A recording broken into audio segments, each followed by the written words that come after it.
son chemin.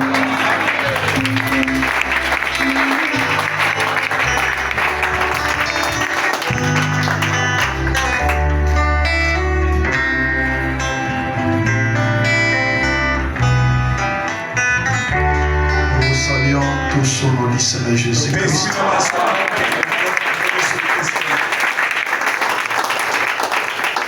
Nous ouvrons directement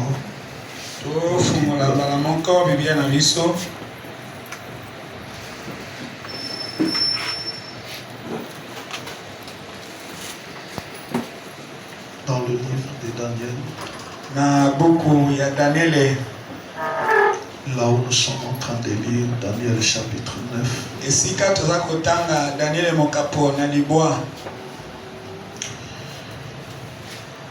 Je lis la parole du Seigneur. La première année de Darius, fils d'Assyrus de la race des Médès,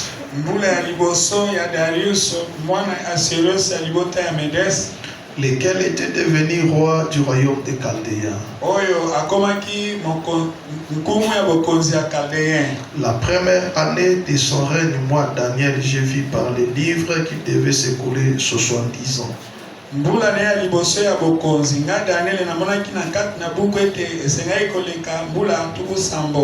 Pour les ruines de Jérusalem, d'après le nombre des années dont l'Éternel avait parlé à Jérémie le prophète.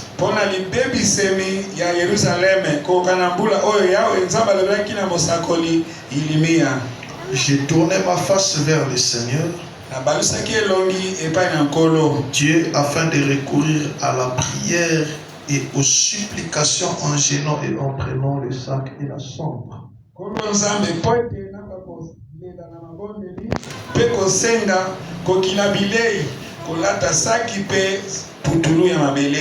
Je priais l'Éternel mon Dieu, je lui fis cette confession. Seigneur Dieu grand et redoutable, toi qui gardes ton alliance et qui fais miséricorde à ceux qui t'aiment et qui observent tes commandements.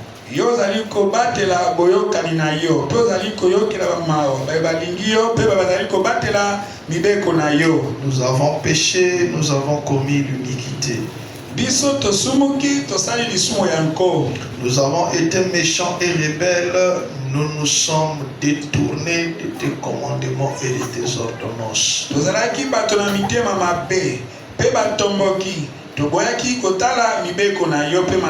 Nous n'avons pas écouté tes serviteurs, les prophètes qui ont parlé en ton nom à nos rois, à nos chefs, à nos pères et à tous les peuples du pays.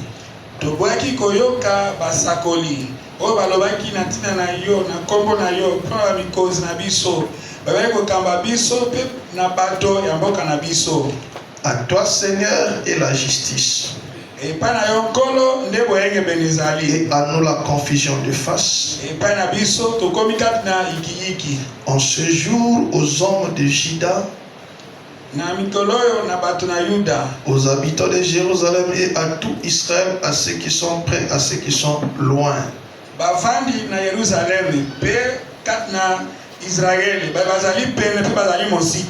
Dans tous les pays où tu les as chassés à cause des infidélités,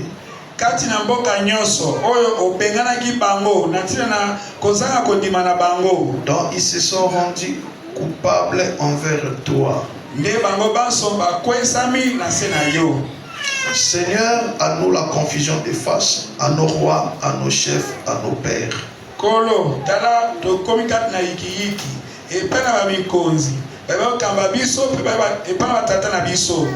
Parce que nous avons péché contre toi. Matthieu chapitre 6. Verset 32 jusqu'au verset 34.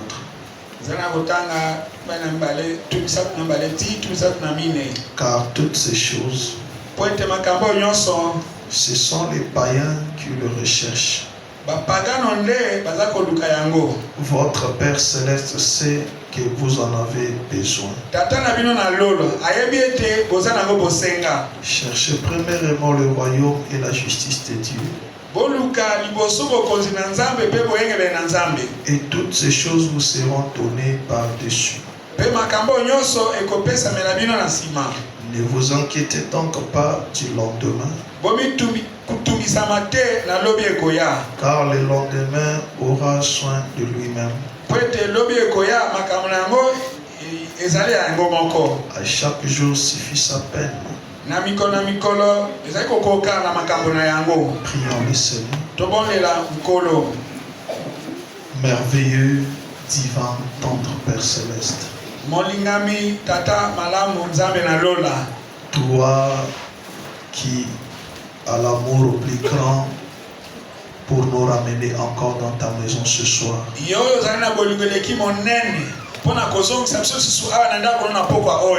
Alors que nous sommes conscients, Père, nous n'avons fourni aucune force, Seigneur, ô Dieu. Nous avons manifesté aucune volonté, Seigneur. Mais toi, tu as pris chacun de nous. Tu nous as conduits jusqu'à ce lieu, Seigneur. C'est l'expression de ton amour, Seigneur. En venant ici, Père, par le chemin où nous passons, nous avions vu des gens dans les coins de ce monde en train de se réjouir de la joie vaine de ce monde. Tu les as laissés, mais tu nous as conduits ici. C'est pourquoi nous te disons merci pour ce que nous d'amour, Seigneur. Merci Jésus pour nous avoir amenés ici. Comme la Bible vient de le dire dans Matthieu, chaque jour suffit sa peine. Laisse que, Père, la portion qui a été destinée pour ce soir nous soit accordée, Seigneur, afin que Dieu Tout-Puissant, le sacrifice est consenti. Les trajets que nous avions parcourus ne soient pas vains, Seigneur. Et nous puissions en bénéficier. Comme nous l'avions dit, Père, c'est un temps de préparation. Et seul ta parole qui peut nous préparer. Révèle-nous, Seigneur, ce que le monde ne connaît pas, afin qu'en prenant connaissance, que chacun puisse se mettre en ordre avec toi.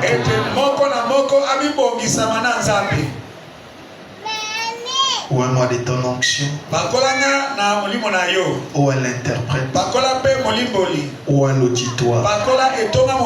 Seigneur, notre prière pour les quelques minutes qui vont s'en suivre, que tu disposes chacun de nous, que tu ouvres nos entendements spirituels, que nos cœurs soient disposés comme des terres fertiles,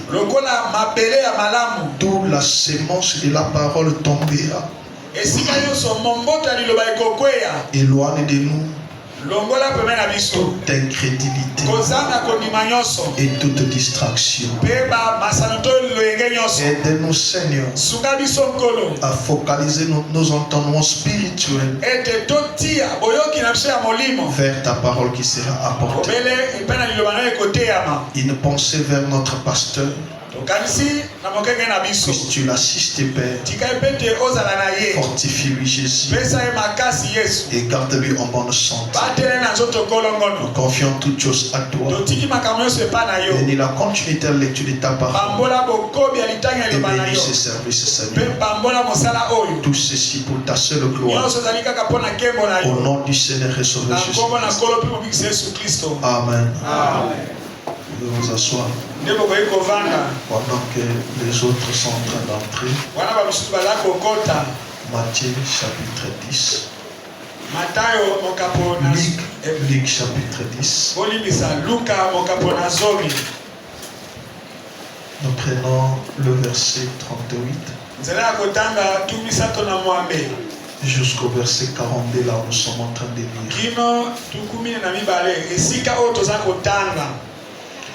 Comme Jésus était en chemin avec ses disciples, il entra dans un village. Et une femme nommée Marthe le reçut dans sa maison. Elle avait une sœur nommée Marie qui s'était assise au pied du Seigneur, écoutait sa parole.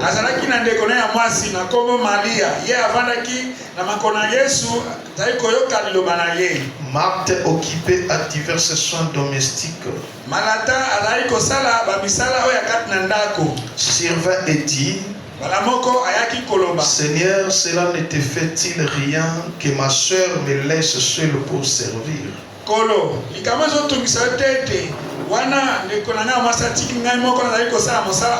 Dis-lui donc de m'aider. Le Seigneur lui répondit: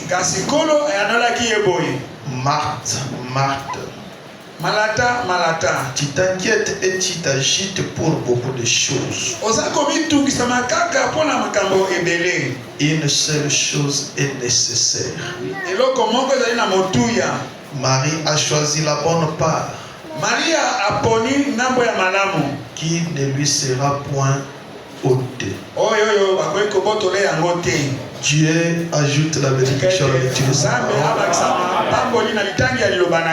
Nous vous saluons au nom du Seigneur Jésus-Christ. Nous remercions le Seigneur Jésus-Christ, lui qui est l'auteur de la vie,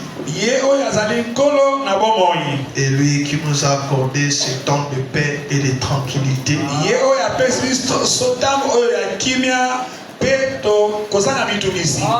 Nous accordons ce privilège de revenir dans sa maison.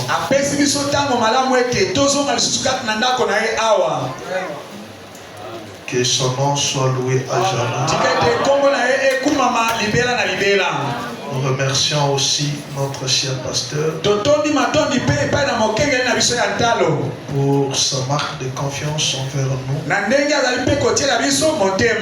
nous permettant de nous tenir des relations pour vous apporter.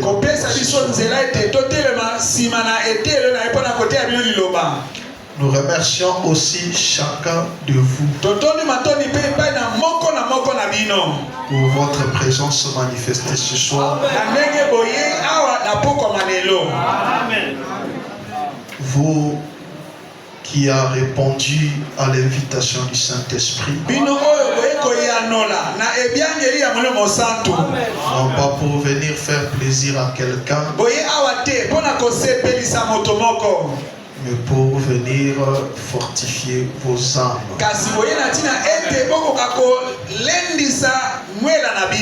Que le Dieu Tout-Puissant vous bénisse. Nous continuons à parler sur notre sujet. Quel temps vivons-nous? Amen.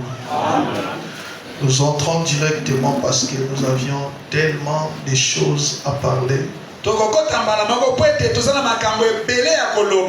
Nous avions essayé d'introduire la vision de Frère Branham.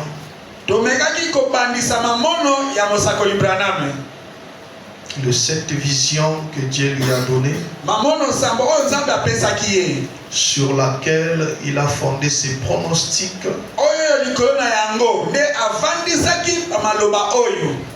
pour connaître la fin de toutes choses. Et nous avions essayé de voir les deux premières visions et comment cela était accompli du vivant du Frère Branham. Et nous avions introduit la troisième, qui est aussi très capital pour nous. Tous, tout est capital. Mais celui ici est très capital. Parce qu'en entrant dans les détails, il apportera beaucoup de choses. Il contribuera à beaucoup de choses. Et cette troisième vision a commencé à s'accomplir depuis le temps du frère Branham. Et cela arrivera jusqu'à l'achèvement des temps. C'est pourquoi je dis que c'est très très capital. Amen. Amen. Nous voulons d'abord relire cette vision. L'exposé de cet âge de l'église. L'âge de l'église de la Odyssée, page 321-4. Branham dit ceci. Le domaine de la troisième vision était celui de la politique mondiale. Car elle me montrait qu'il y aura trois grands isthmes.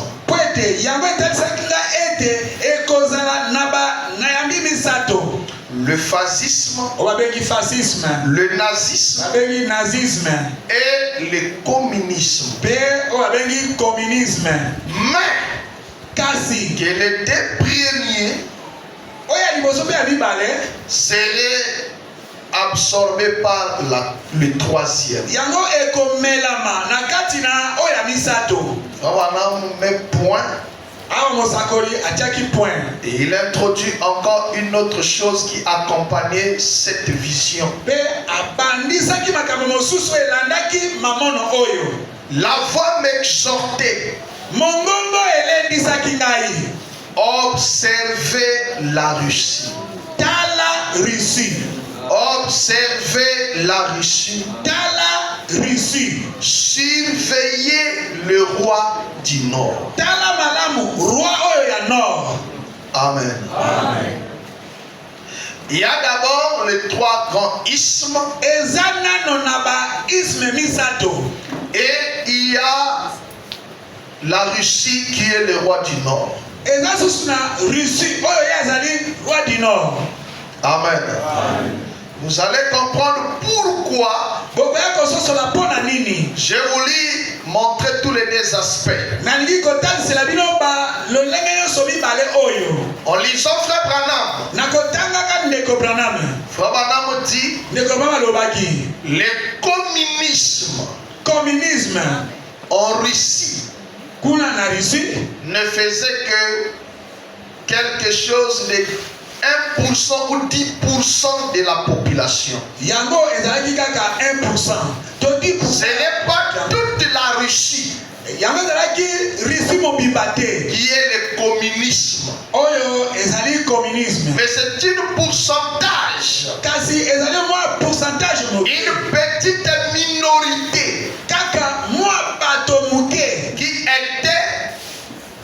qui est le communisme.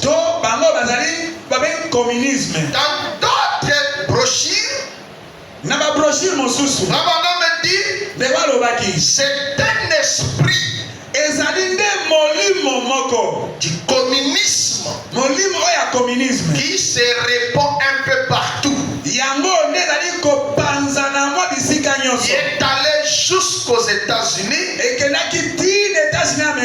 qui est en train de gagner le terrain.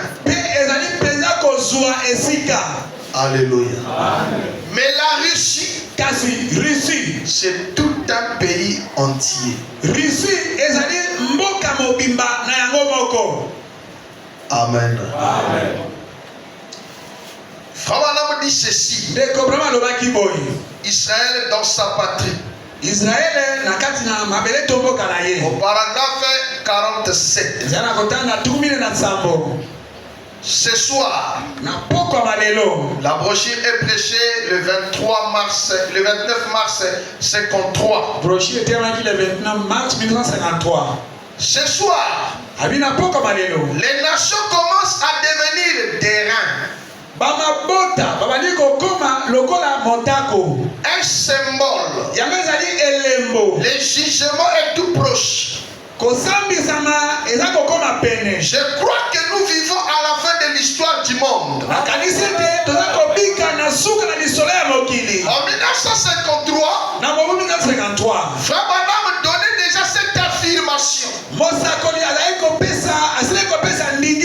Nous vivons à la fin de l'histoire du monde. Je crois que le jugement divin est sur les nations. Et Dieu a permis ces choses. La raison pour laquelle les communistes a balayé le pays, c'est parce que nous avons négligé Christ. Nous avons pris des milliers de porcs. Les porcs, que nous avons tués. Et nous avons brûlé ici dans les prairies. Nous ne pouvions pas marcher sur les chantiers droits et étroites. Nous avons ramené du whisky et de la bière. Nous avons brûlé les bleus. Nous l'avons foulé aux pieds. Nous avons abandonné les cotons. Et des centaines de petits enfants sont presque morts de froid. Cette année très bien, nous l'avons maintenant.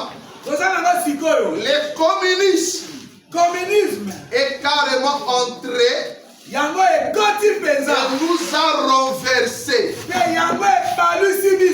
Amen.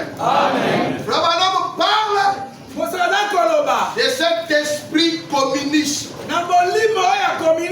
qui est en train d'entrer dans des pays.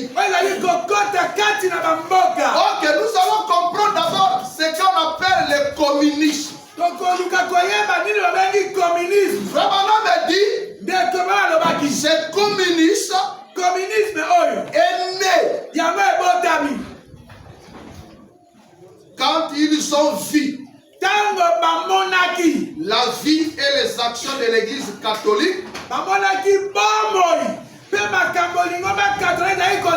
Il n'était pas conforme à la parole qu'il prêchait. L'église catholique était en Russie. Alors ils étaient en train de prêcher aux gens de ne pas vouloir chercher la richesse, de ne pas vouloir vivre dans l'abondance, mais de pouvoir ensemencer leur trésor de l'autre côté. Quand ils vont rentrer là-bas, ils vont vivre dans l'abondance. C'est là ils vont se réjouir de tout. Alors ils avaient découvert que les prêtres et tout le staff là, ils étaient en train de recueillir leur argent, vivaient dans l'abondance, s'essuissaient de leur argent pendant qu'elles sont pauvrissées. Ils mangeaient bien, ils s'habillaient bien, ils avaient des coupes en or qu'ils prenaient des vins, ils avaient des fourchettes et des pierres en or, ils avaient de la nourriture en abondance. Et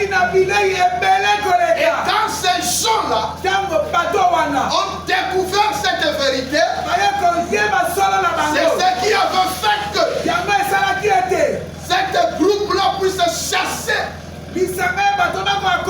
La Russie puisse chasser l'église catholique. Et ils puissent devenir les incrédules à ce niveau-là. C'est ce qu'on appelle cet esprit communiste. Un esprit athéisme. Les gens qui ne croyaient pas, parce qu'ils avaient découvert une fraude. Les choses qu'on leur enseignait, ce n'est pas les choses qu'eux-mêmes ils vivaient. Ils demandaient les brebis de le vivre, mais eux-mêmes ils ne vivaient pas cela. C'est pourquoi ce bonhomme me dit, je ne vous demanderai pas de faire quelque chose si moi-même je ne peux pas le faire. Alléluia. C'est pourquoi quand il était question de pouvoir se tenir sur la parole, même quand il s'agissait de son propre fils, son propre fils c'est Billy Paul. Branham a choisi la parole au détriment de son propre fils. Il a appliqué la parole comme il ne pouvait l'appliquer à tout un chacun. Les membres du Branham et Tabernacle. Je n'entends pas un amen.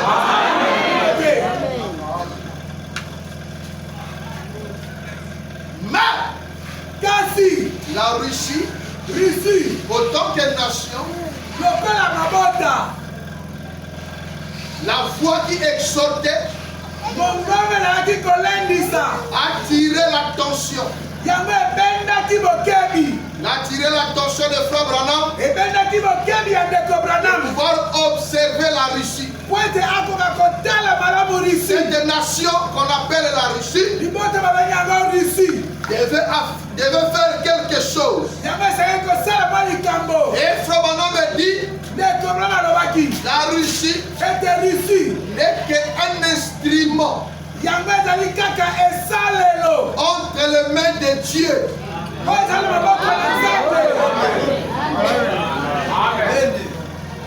Alléluia. La Russie est un instrument entre les mains de Dieu pour détruire ce monde dans lequel nous vivons. C'est pourquoi la voix l'avait exhorté de pouvoir observer la Russie, le roi du Nord. Amen. Amen.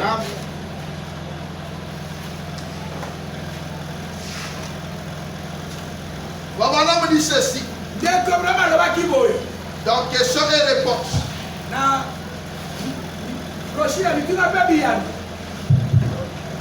Le 3 janvier 54 matin. Le 3 janvier 1954, paragraphe 219. Babana me dit ceci. Tout devait être du communisme. Vous vous rappelez lorsqu'on a failli me mettre en prison là-bas, j'ai prêché cette même chose là-bas au River Hall. Ce soir-là, oui. Mais je disais, il y aura 3 isthmes. Ils finiront tous par se fusionner en un seul isthme. Cet isthme-là provoquera une persécution qui ramènera Jésus-Christ sur la terre. Et il en était exactement ainsi. Et c'était le communisme.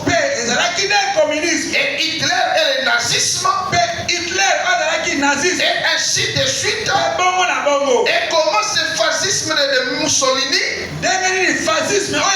Et Hitler et Staline. Je disais, l'un des remplacera l'autre. Je ne sais pas lesquels, mais je crois que ça sera le roi du Nord. Assurément, vous vous souvenez de ces choses et comment elles ont été enseignées ici. Et frère Mahoney, et vous tous, quoi que vous veniez de très loin là-bas, la semence du serpent, prêché le 28 septembre 58, paragraphe 19. Frère dit ceci. C'est pour cette raison, paragraphe 19, c'est pour cette raison-là que Dieu a suscité la Russie. Là-bas, avec une bombe atomique.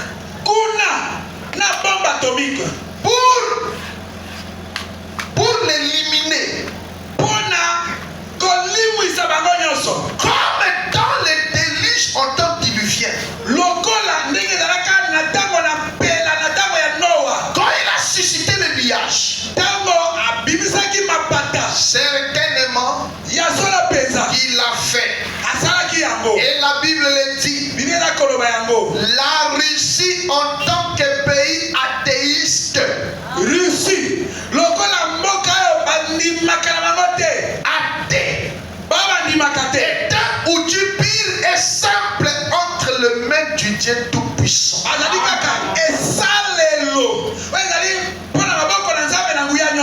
Tout comme le roi Nebuchadnezzar devait détruire Israël parce qu'il n'avait pas marché avec Dieu.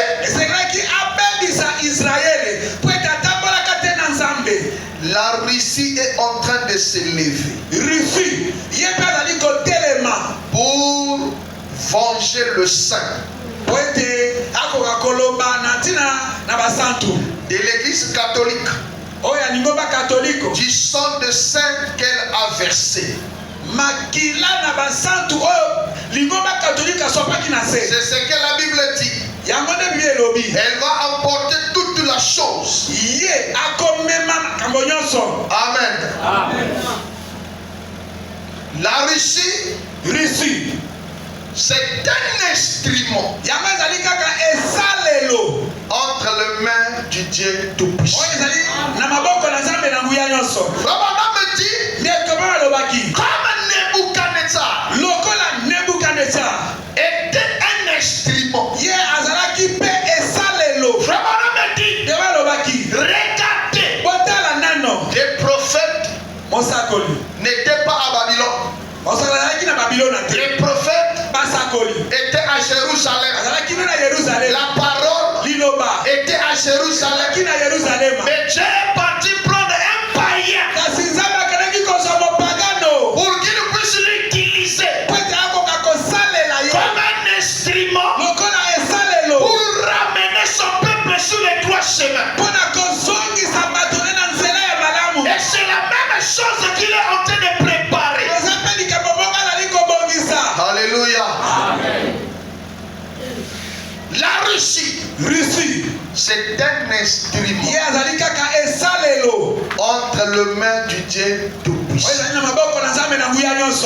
Et aujourd'hui, nous allons essayer de rentrer dans l'actualité. Et c'est que la Russie est devenue à compter de ce jour-là jusqu'aujourd'hui.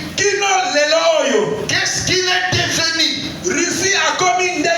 Alléluia. Frère Banam dit,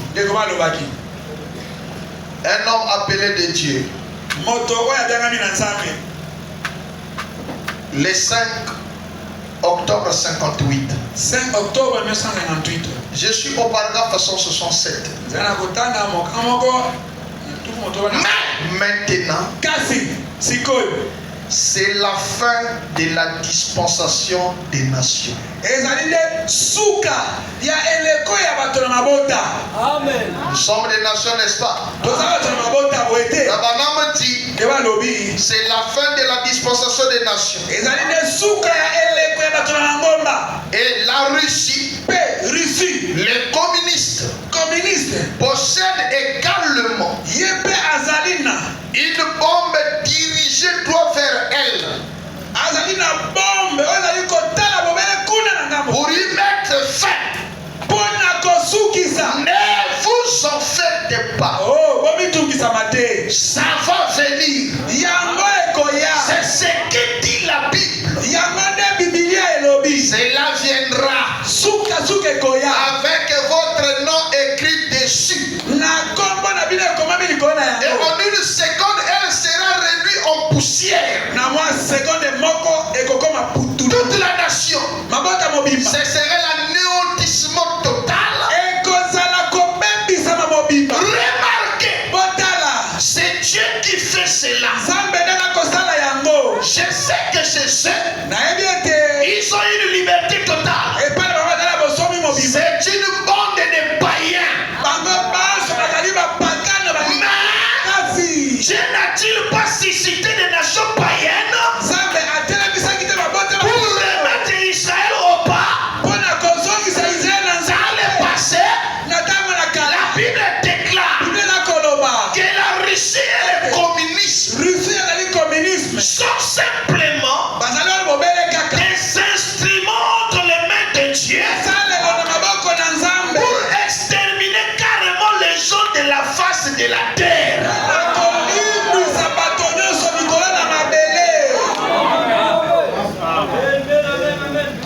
Alléluia.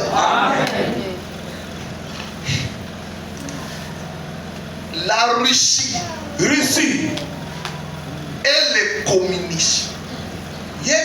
communisme sont simplement les instruments entre les mains du Seigneur pour anéantir tout le monde sur la face de la terre. C'est pourquoi quand Fabana voit cette politique, il voit ces trois grands ismes et qui devaient être absorbés par le communisme. La foi lui exhorte de voir la montée de la Russie et surveiller la Russie. Nous, l'épouse du Seigneur, nous devons surveiller les faits et gestes de la Russie. Je n'entends pas un amen, frère. Nous devons surveiller la progression de la Russie. Mais moi, je vais vous dire ce soir que la Russie est arrivée déjà très loin. Alléluia. Écoutez d'abord avant que nous puissions entrer. Frère Branham dit ici, dans la brochure reconnaître votre jour et son message. 26 juillet 64. Paragraphe 174. Écoutez frère Branham. Ça c'est en 1964. La Russie a occupé sa place dans le monde. Dans le domaine de la science. Il n'y a pas plus d'une quarantaine d'années. Vous savez, quand la première guerre mondiale a été éclatée, jamais on ne connaissait pas la Russie.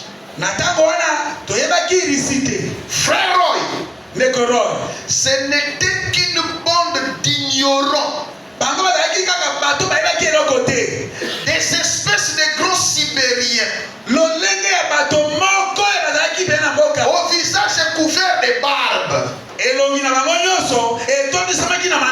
et qui ne savaient pas distinguer leur main droite et de la gauche.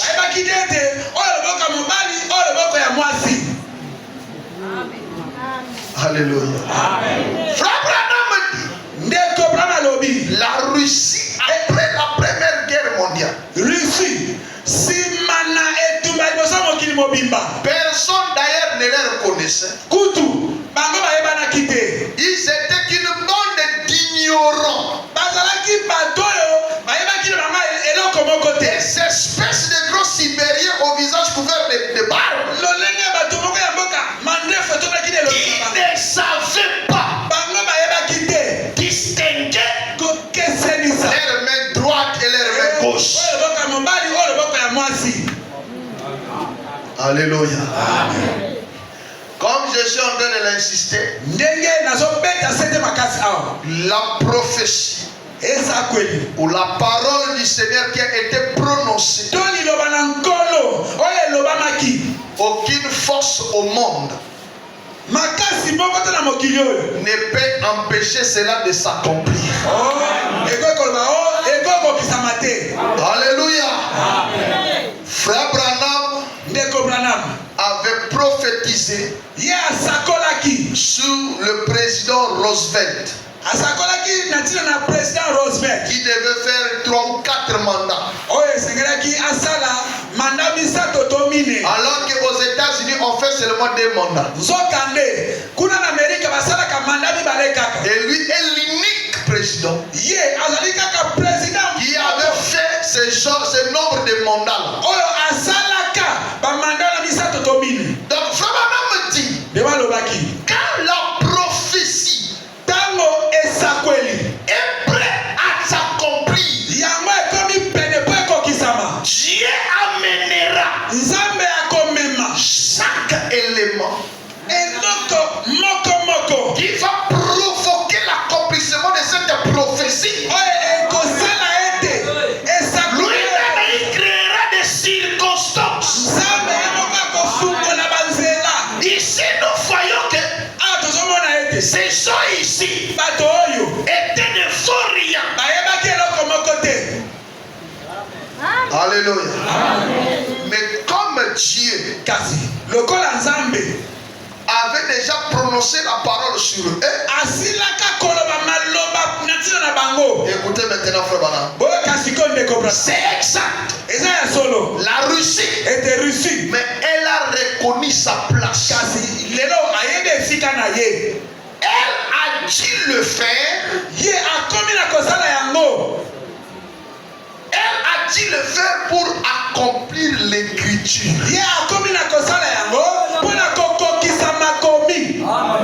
Vous êtes au courant de mes prophéties. Alléluia. Amen. Un pays d'ignorants. Mais frère Branham dit, ils ont reconnu leur position. Elle a dit le faire pour accomplir l'écriture. Et il nous rappelle maintenant, vous êtes au courant de mes prophéties. C'est que je dis qu'il arriverait. Comment il aboutirait tous dans le communisme. Maintenant, elle est au premier rang mondial. Dans les domaines de la science. Nous les États-Unis. Donc frère Branham dit ici, nous sommes très loin derrière elle. Tout le reste du monde est derrière elle. Sa place, elle est en tête de file. Elle a simplement reconnu qu'elle aussi avait des cerveaux.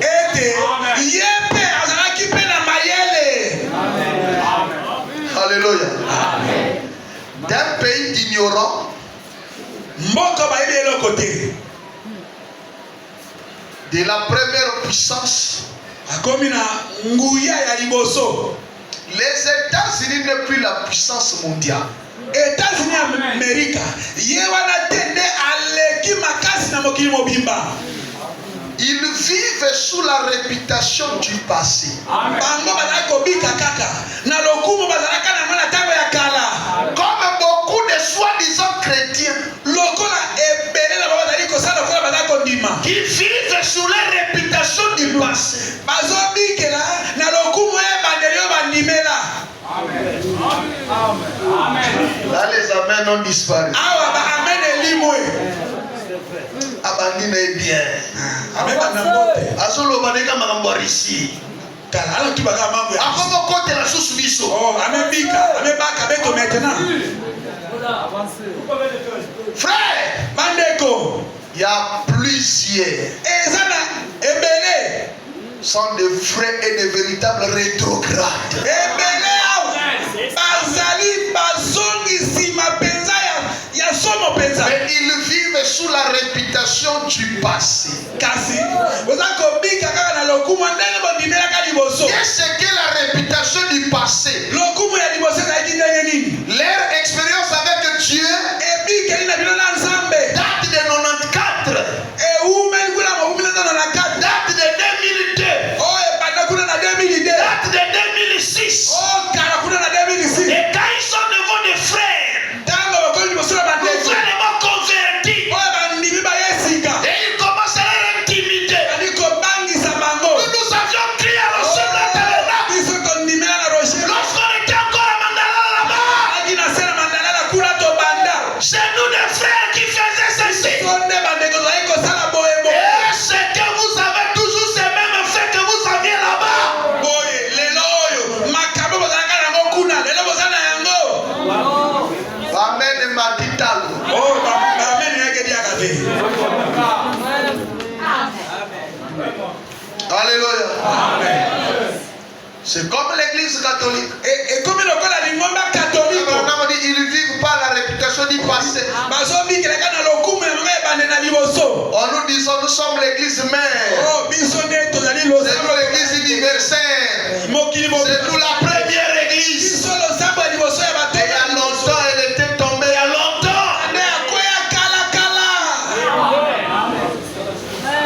Les États-Unis. États-Unis d'Amérique. N'est plus la plus grande puissance du monde. Yango te dali mokili leki na makasi na mokili mobimba. C'est pourquoi Natina yango. aujourd'hui Lelo oyo. beaucoup des alliés des États-Unis Ebele la bato bazali sima na États-Unis. sont en train de se détacher de lui Bazali kolongwa na ye pour aller s'attacher à la Russie. po bakende kokangama na Russie. Amen. Alléluia. Soit vous allez croire au frère Branham, To okondimela ndeko Branham. soit vous n'allez pas croire au frère Branham. To okondimela ndeko Branham. Parce que ici, frère Branham dit, Awa ndeko bana lobi. nous sommes très loin derrière elle. Tozali mosika kuna na sima na ye penza. Amen. Amen. C'est pourquoi Natina na yango. les territoires là où la Russie arrive, Mabele sika Russie akomi na yango. on ne peut plus vous menacer. Esiko na soki Russie akomi makoko yako bunisa bino lisusu te. Nous avions vu la guerre qui était en Syrie. Tomonaki etumbe ezalaki na Syrie. Les États-Unis d'autrefois, États-Unis d'Amérique ya kalawana. le président Al-Assad qui était là-bas, Président Al-Assad azalaki kuna. on les prenait, on les jetait même dans la mer il y a longtemps.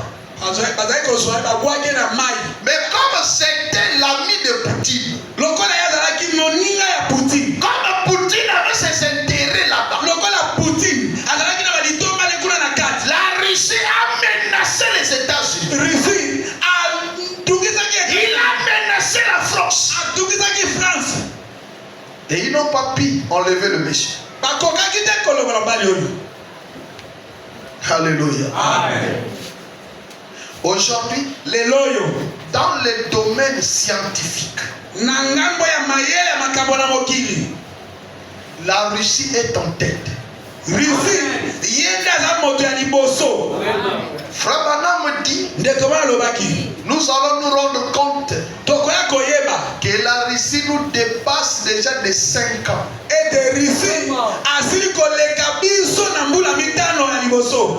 Donc les armes que les États-Unis possèdent et ce que la Russie possède, la technologie de la Russie dépasse celui de l'États-Unis de 5 ans.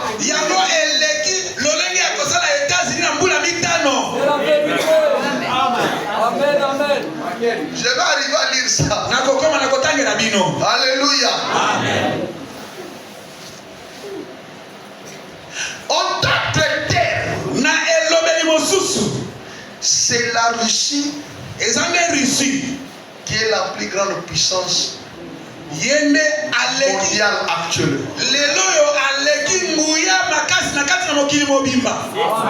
Regardez ce qu'il est en train de faire en Ukraine.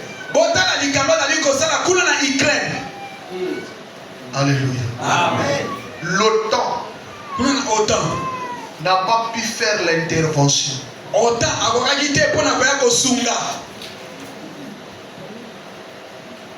C'est seulement ici en Afrique. Ils ont la force de dire que non. Crime contre l'humanité. Il y a un Français là.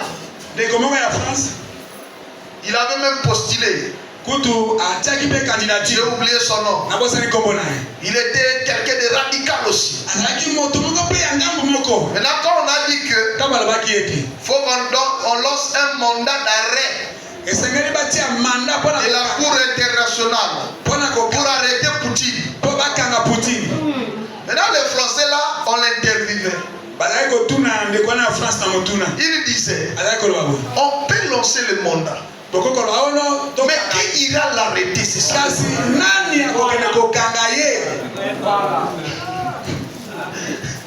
Alléluia.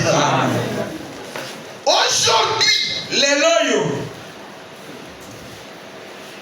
tout le monde veut être, le président veut se rallier derrière la Russie.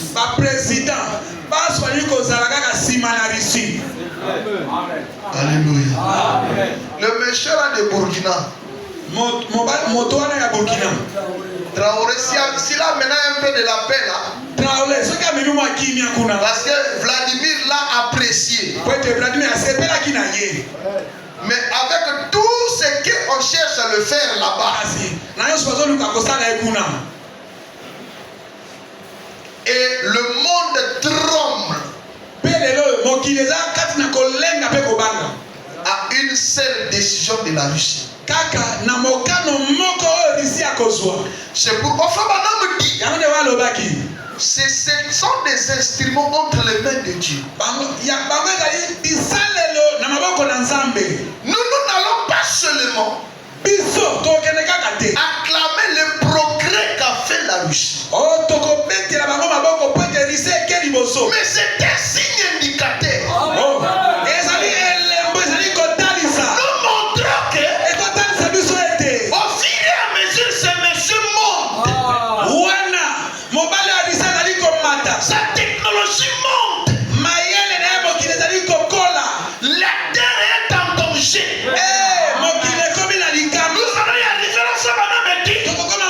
Il n'a pas besoin de se déplacer pour venir auprès de vous. Ils sont des missiles qu'on appelle intercontinentaux. Les missiles qui ont la capacité de détruire la ville de Paris en une fraction de seconde.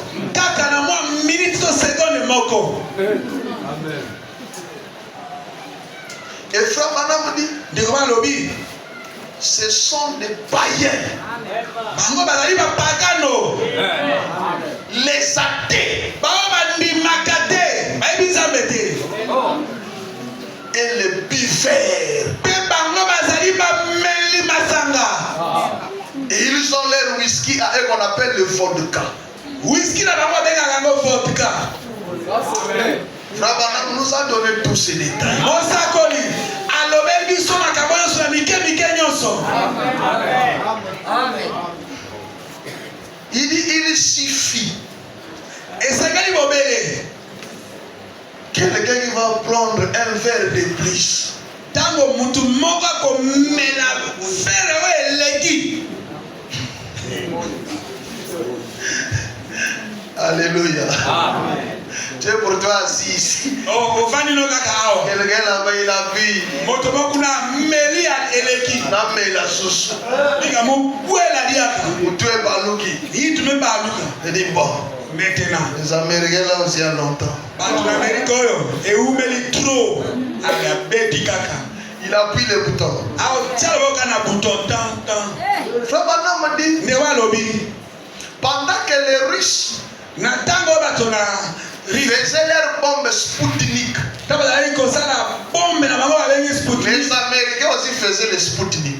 Batona Amerika biba sala ki bombe na bango Sputnik wa. Et quand les Russes ont lancé les Sputnik, Tango batona Russes. les Américains aussi ont lancé. Batona Amerika biba kwa Et ki. pour les Américains, ça a échoué. Oya batona Amerika ekokaki ko matabite ekweyaki. Mais pour les Russes, a réussi. Kasi oya batona Russes yango nde longaki.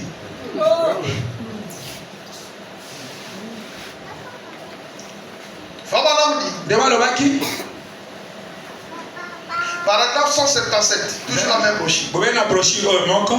La raison pour laquelle Tina na yango. la Russie a pris conscience Russie akomi na komi yeba. de ce qu'elle était, Na oyo ye azalaki. elle devait le faire. Oyo ye asengaki kosala yango. Tout comme Israël devait rentrer dans la patrie, Ndenge moko lokola Israël esengaki azonga Dieu na mboka. devait pousser Israël à rentrer dans la patrie Sabu esengaki atindika Israël azonga na mboka. pour les trompettes. Mpona kelelo. Et de même, Pe ndenge moko. Dieu doit pousser la Russie Sabu esengaki atindika Russie. au communisme Kuna na komi. pour qu'elle fasse précisément Pwete akwa kosala penza ndenge esengaki. ce qui avait été prophétisé à son sujet. Likambo oyo esakolamaki na ntina na ye. Alléluia. Amen. J'avais lu une citation, Frère Branham. Natangaki makomo mosusu azoloba. La Russie ne gagnera pas de guerre. Russie ye akolonga te bitumba. Lui, Ye c'est un élément déclencheur ye azali moto oyo abandisaka likambo. pour amener le chaos total sur la terre. Ye ntango abandi likambo eza kaka mpona Parce kobebisa. que Frère Branham dit, Mpo nde balobi la troisième guerre mondiale, etumba ya mokili mobimba ya misato. il n'y aura pas de survivants. Oh, bato bakozala te oyo bakobika À cause na ntina de la progression na ntina na kokenda liboso de la science. oyo mayele ya mokili oyo Il y a tellement eza mpenza des armes atomiques. bamanduki mpenza oyo ya mipepe. Chaque pays, Mboka moko on a. baza na yango.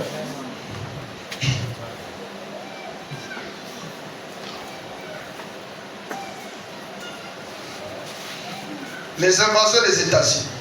Lite okozwa États-Unis mobimba. J'ai lu cette citation ici. Nazotanga makomi oyo. Paragraphe 142. Zana kotanga makomi atukumi Le 9 mai 54. 954. Écoutez, Frère Branham. Boyoka mosaka libraname. Attendez un peu Bozala no mamoke. que la Russie soit installée ici. Ete Russie aya komi fandisa ma awa. Qu'elle ait pris le contrôle des nations et tout.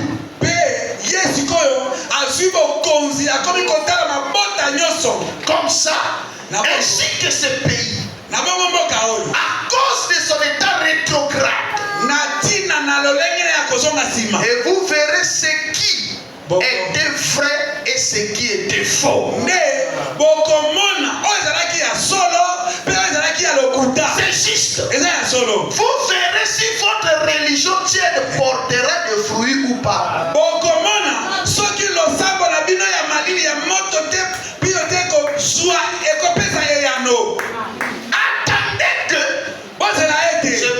puisse se poster. Ce pays-là puisse se positionner. Qu'il puisse s'installer.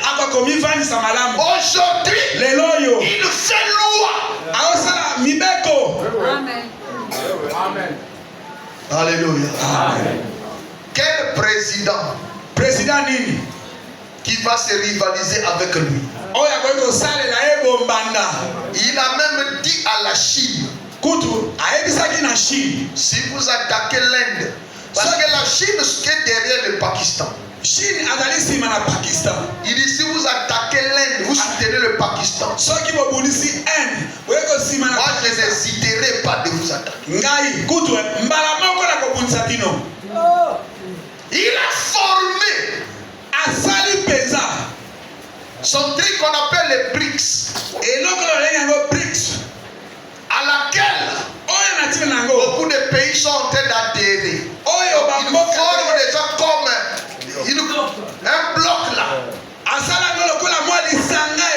La Chine à l'intérieur, l'Afrique du Sud, d'autres pays africains sont en train de rentrer. Et la plus grande mécanisme à l'intérieur, c'est de faire chuter les dollars. Parce qu'ils veulent faire leur propre monnaie pour faire chuter les dollars. Oh, que souvenez-vous, Frère Branham dit, l'économie des États-Unis ne va pas se relever jusqu'à ce qu'il ira à Vatican pour aller emprunter de l'argent.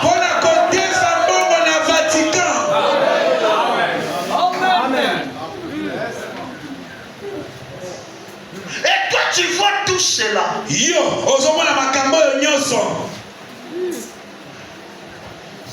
Laissez-moi ça. Alléluia. Amen. Les gens aujourd'hui continuent à chercher les signes. Aujourd'hui nous n'avons pas besoin de signes. Aujourd'hui nous avons besoin de la voix du signe.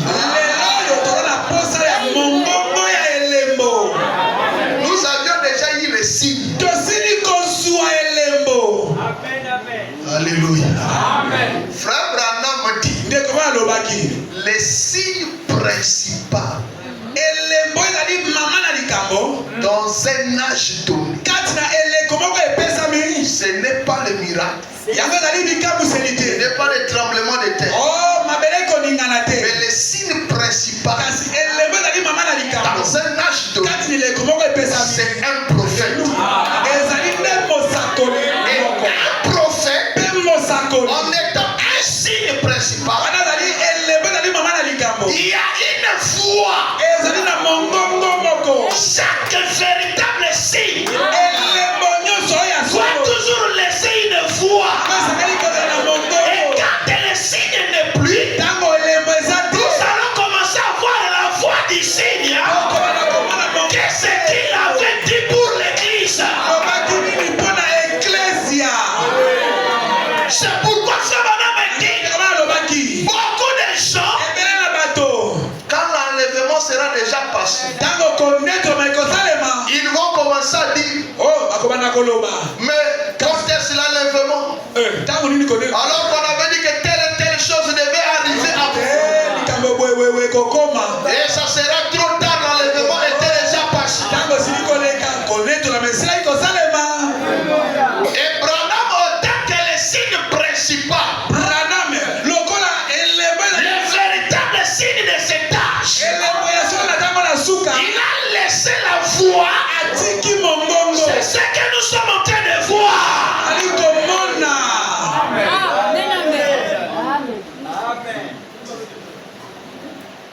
La Russie a fait de très grands progrès. Même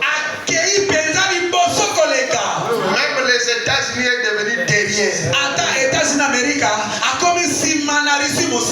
Même si aujourd'hui les États-Unis ont en train de faire la bouche, mais les États-Unis est conscient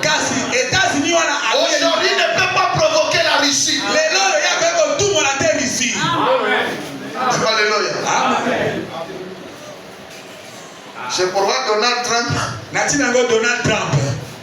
Pendant qu'il faisait ses campagnes, il avait parlé aux Américains.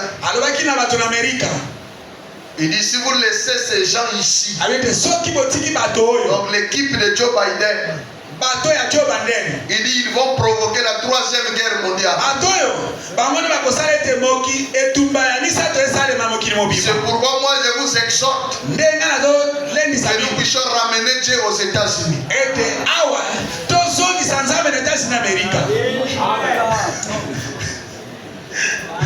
Alléluia. Amen.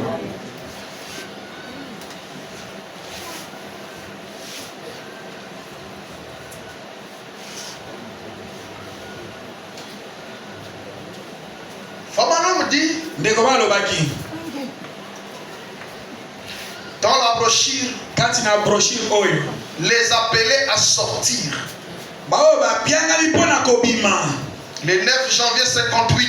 Le 9 janvier 1958. Je commence au paragraphe 20. Nous comprenons que la Russie est un instrument entre les mains de Dieu. C'est pourquoi nous devons le surveiller. La manière qu'il nous montre. Alléluia. Amen. Comment il évolue dans sa technologie. Frère, quand vous voyez le défilé de la Russie ou quand la Russie présente ses armes, cela vous allez dire que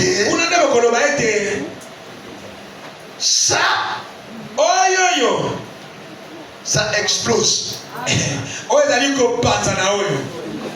Frère, maintenant me donne même des profondeurs.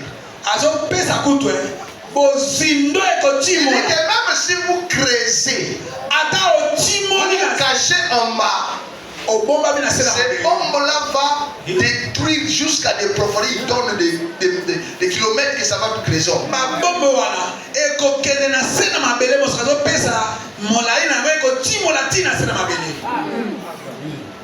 Il dit le seul endroit sûr de se cacher. Alléluia. Lorsque cet ange est allé à Sodome, il s'est mis à proclamer son message. Au travers d'un homme, on s'est moqué de lui. Et ils ont ri de lui. Ils n'ont pas voulu recevoir le message. Ils ne le veulent pas non plus aujourd'hui. C'est tout à fait la même chose. Ils ne le croiront pas. Il ne reste qu'une seule chose. Le jugement. Mais remarquez, la Bible déclare que c'est ainsi qu'ils seront. Dans 2 Timothée chapitre 3, la Bible déclare qu'ils seront. L'Esprit dit expressément que dans le dernier jour, c'est direct. Non pas en ce jour-là, mais au dernier jour, les hommes seront emportés, enflés d'orgueil. Aimons la télévision, les choses du monde. Cela va ensemble. Aimons le monde plus que Dieu. Des loyaux.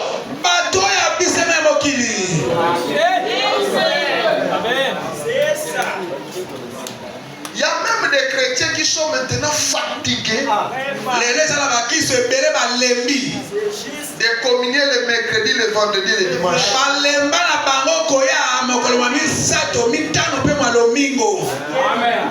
Ils sont maintenant fatigués. Il y a des églises qui communient par vague.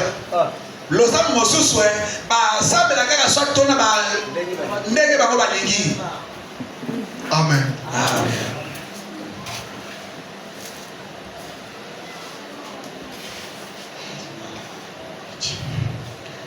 Calomniateur et ennemi des gens de bien. Vous direz, ce sont des athées. Ça doit être des communistes. Ce sont les Américains. Les soi-disant chrétiens. Ayant la parole de la piété. Reniant ceux qui ont fait la force.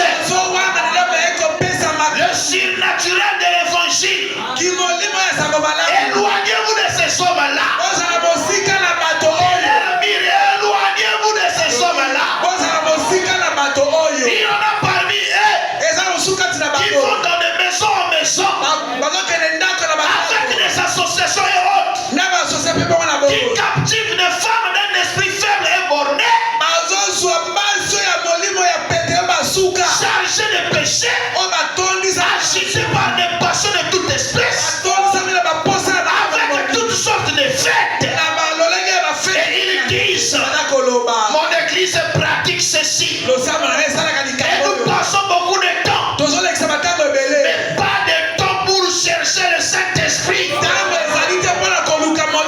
connaissance et la pensée de Dieu. Il redit cela. Pas de temps pour chercher le Saint-Esprit. Beaucoup de temps pour chercher l'argent. Beaucoup de temps pour chercher ceci et cela. Mais pas de temps pour chercher le Saint-Esprit. Mais ils sont là. Ils s'attendent qu'ils vont partir au ciel. Et vous allez partir au ciel comment?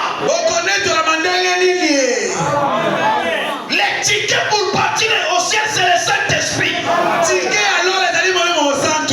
Mais tu vas partir comment? Dis-moi que toi, tout ton temps, tu le consacres pour chercher autre chose.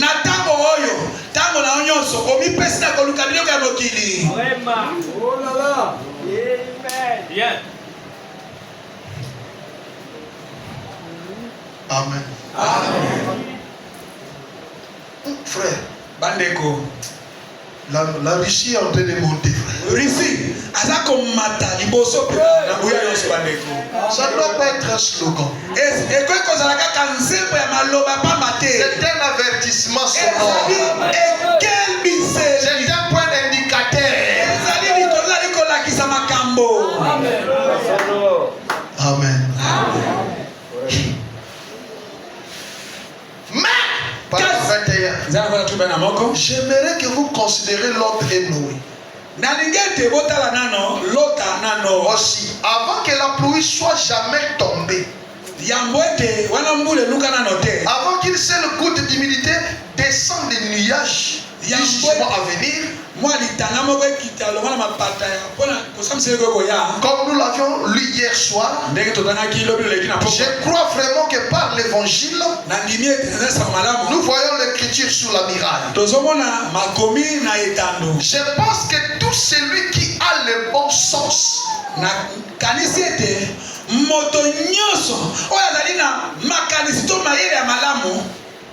peut voir qu'il ne nous reste que quelques heures.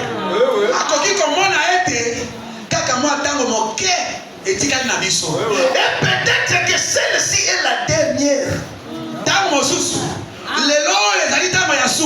Mais avant qu'une seule goutte d'eau du jugement tombe,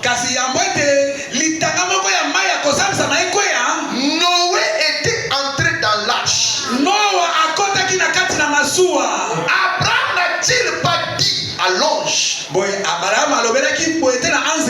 les juges de toute la terre fera-t-il périr l'innocent avec le coupable?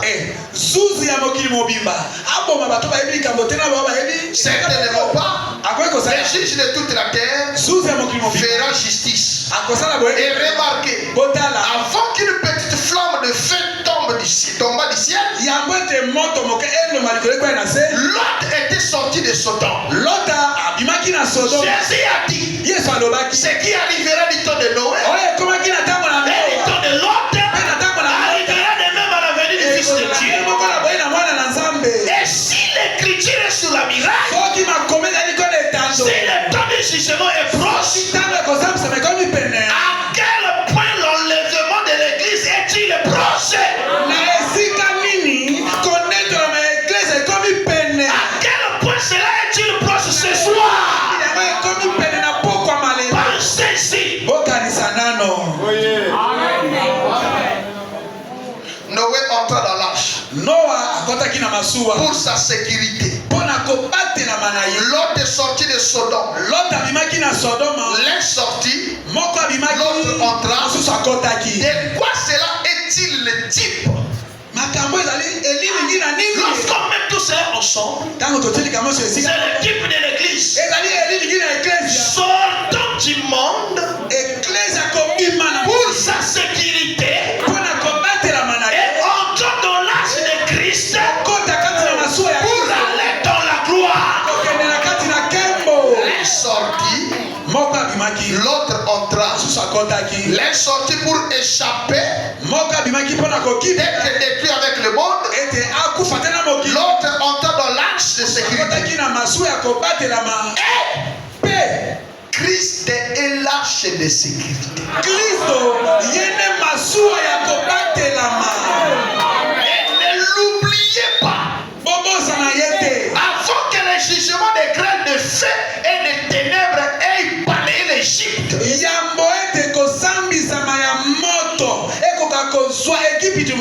Israël s'est effrayé un chemin vers Goshen où il y avait la lumière. Et l'Égypte était restée errée dans les ténèbres. Écoutez, frère Branham. Hommes et femmes. Hommes et femmes, écoutez-moi maintenant. De peur que vous ne soyez laissés sur cette terre de misère et de suicide, ici dans le péché. Courez vers la lumière de toutes vos forces. La lumière, Jésus-Christ, et acceptez son message de miséricorde. Hâte-toi. Hâte-toi. De t'y réfugier. Car je ne... Non, de t'y réfugier. Place de mon moment. Car je ne peux rien faire jusqu'à ce que tu sois sorti. Les jugements ne peuvent pas frapper. La Russie a des missiles qui nous amèneront tous à genoux. La Russie a des missiles qui nous amèneront tous à genoux. Ainsi donc, nos hommes de science déclarent. Nos hommes de science, les scientifiques américains déclaraient que nous avons 5 ans de retard par rapport à eux. Il nous faudra 5 ans pour le rattraper. Là, notre petite Spoutnik a failli environ 3 pieds de la terre. L'air a fait le tour du monde. Voyage après voyage. Qu'est-ce que cela nous dit?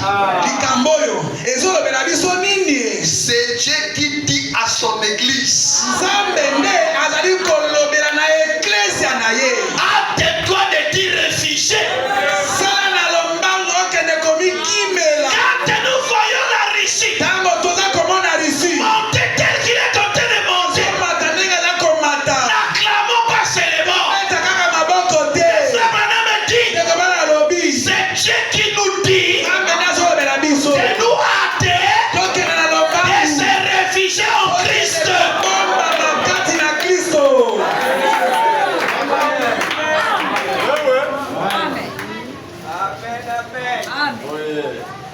La Centrafrique, Centrafrique, Russie, Russie, Burkina, Oh, Burkina Faso. Russie. Niger. Tchad. Mali. Ils ont chassé les Français. Et chaque peuple, quand il y a un événement dans leur pays, il prend le drapeau de la Russie.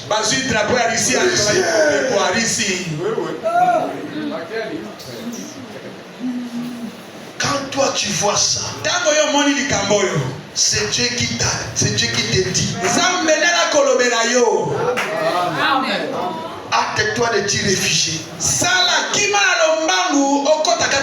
Car je ne peux rien faire jusqu'à ce que tu sois arrivé. C'est Dieu qui attend que son église démolisse les barrières dénominationnelles. Et qu'elle se rassemble pour une véritable effusion du Saint-Esprit qui va l'enlever dans la gloire. Je ne puis rien faire jusqu'à ce que tu sois arrivé. Attendant que nous nous rassemblions.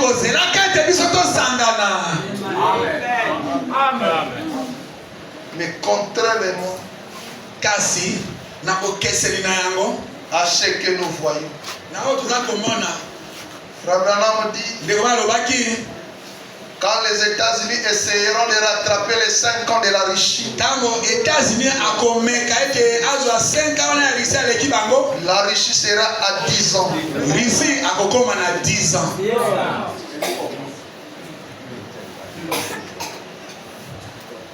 Frère Branham dit, ce qui arrive,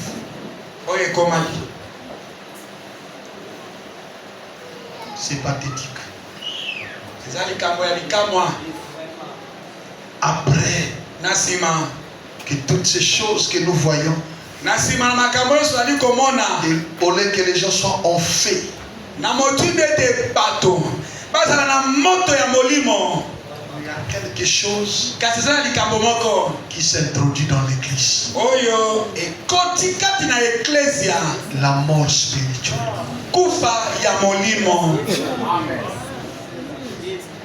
Si il y a un temps où on n'a pas de cadavres dans l'église, c'est maintenant. Amen. Alléluia. Amen.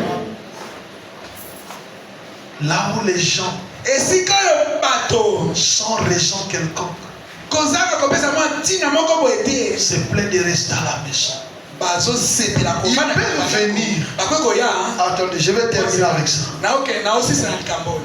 Allez un peu, descendez un peu, trouver Israël à la mer Rouge par deuxième partie. C'est presque vers la fin. Dépasser les autres écritures sur la miracle, dépasser. Prenez d'abord ça. Parce que le temps est écoulé. Le 27 mars 53. J'ai lu le paragraphe 58 jusqu'au paragraphe 60. Et nous allons prier, nous allons prier. Fabalam dit ceci. Maintenant nous avons eu des tremblements de terre. Nous avons eu des guerres, des bruits de guerre. Nous avons eu des rats, des marées. Comme Jésus avait dit qu'il la mer mugissant, le cœur des hommes défaillants davantage des maladies de cœur. La maladie numéro 1, la peur, des temps de perplexité, la détresse parmi les nations. Les voitures sans chevaux sur des autoroutes. Toutes ces choses sont accomplies. Mais la dernière plaie, c'est la mort. Pas physiquement, mais spirituellement parlant. La mort spirituelle dans l'église Vous remarquez que c'était parmi les fils. La mort spirituelle. L'église a plus de membres qu'elle n'en a jamais eu. Elle se développe mieux que jamais auparavant. Et cependant, elle est plus faible en esprit que jamais auparavant. C'est vrai. C'est tout à fait comme ce fit en Égypte. Maintenant, remarquez des choses. Alléluia. Amen. La mort spirituelle. Pendant que la parole est en train de s'accomplir, c'est là où nous voyons la mort spirituelle s'installer dans l'église. L'église est en train de croître en nombre. Beaucoup de gens dans l'église, mais faibles en esprit.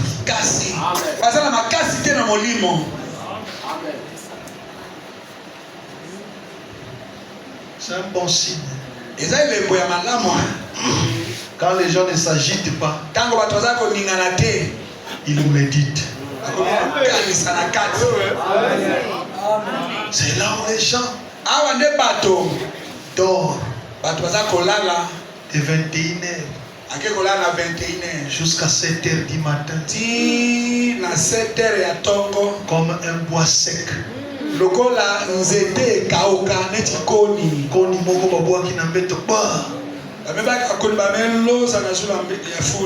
ne prie pas au milieu de la nuit. Son réveil automatique ne fonctionne plus. Il dort jusqu'au matin. Quand il se réveille le matin, il dit un mot de remerciement au Seigneur. Il commence sa journée. Les morts des cadavres, quand ils viennent à l'église, peu importe comment vous priez, vous prêchez, ça n'entre pas. Il ne sent rien. Vous ne le voyez, vous ne le verrez pas jubiler pour la parole. Cette chose-là, il n'y en a plus. Maintenant, nous devons encore prier. Elle n'a pas la force de se mettre debout. Elle n'a pas la force de s'agenouiller. Mais moi, je me pose des questions. Si dans l'église, vous priez assis sur vos chaises, est-ce qu'à la maison vous priez?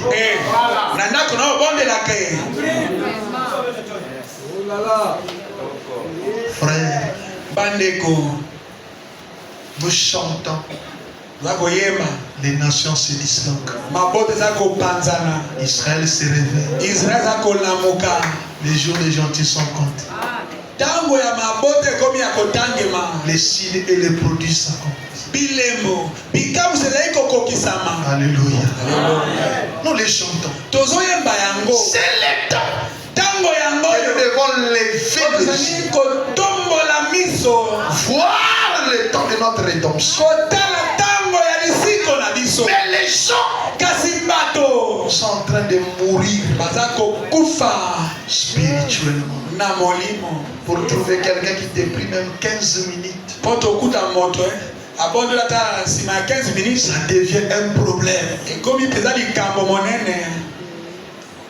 Un jour à Lubumbashi, je suis venu, j'ai préparé ma prédication, je suis venu au bureau, j'ai commencé à relire mes notes, ça refoule. Ça refoule. Je commence à prier. Je ne trouvais rien.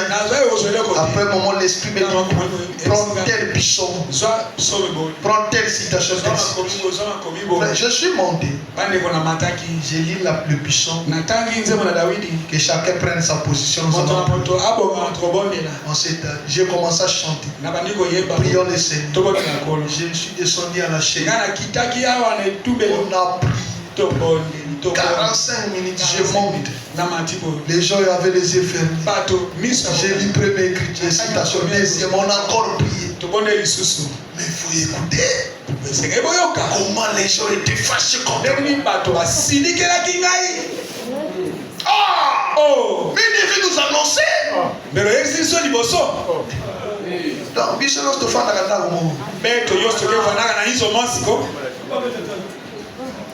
les gens sont morts. Spirituellement parlant. Vous allez les voir avec les gros muscles, avec les gros ventres, morts spirituellement.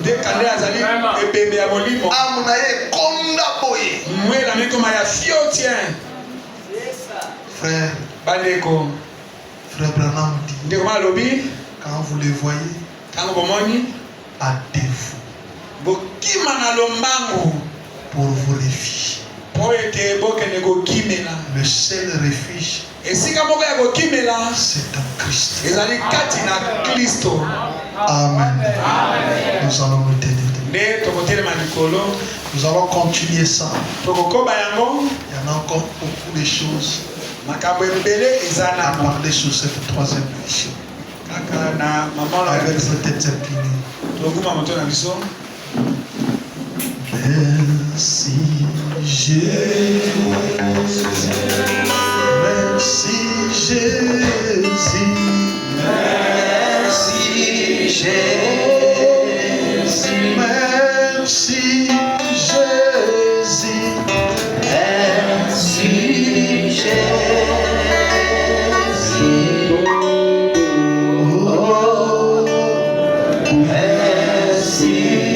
Oh, merci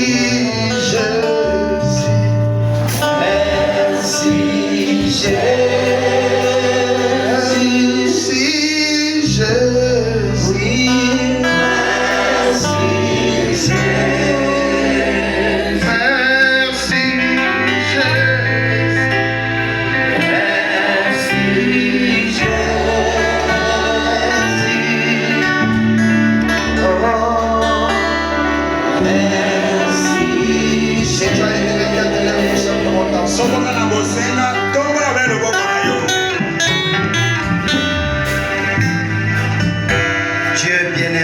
Céleste, c'est encore une fois depuis ce privilège que tu nous accordes. Après avoir écouté ta parole, c'est tes paroles qui entrent profondément dans l'âme. Et c'est ce qui façonne l'être intérieur. Pour que, oh Dieu, nous soyons prêts pour le départ. Que nous ne soyons pas des auditeurs oublieux, mais que nous soyons des ruminants de ta parole,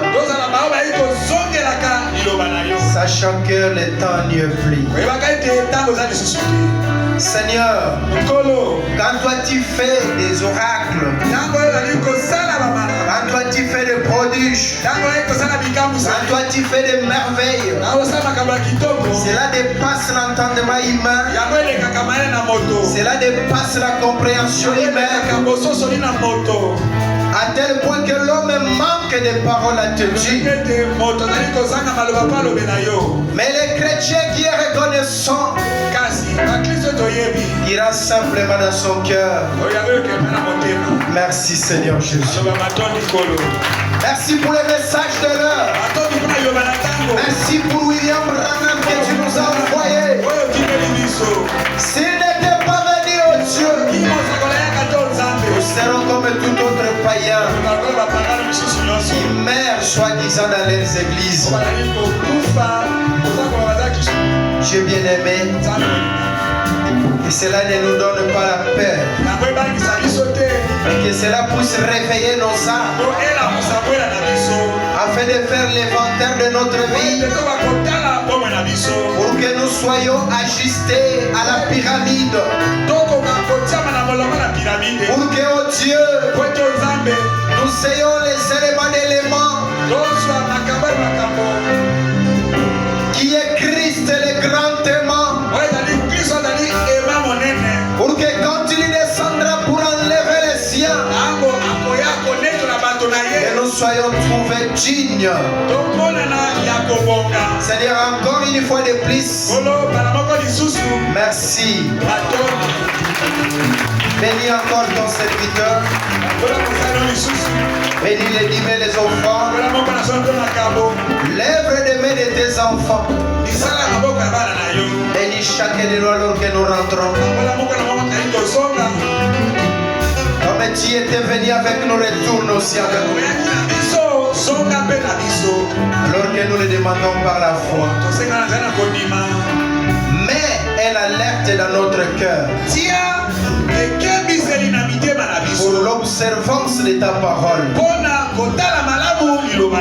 Au nom du Seigneur Jésus-Christ, l'avons demandé par la foi. Amen.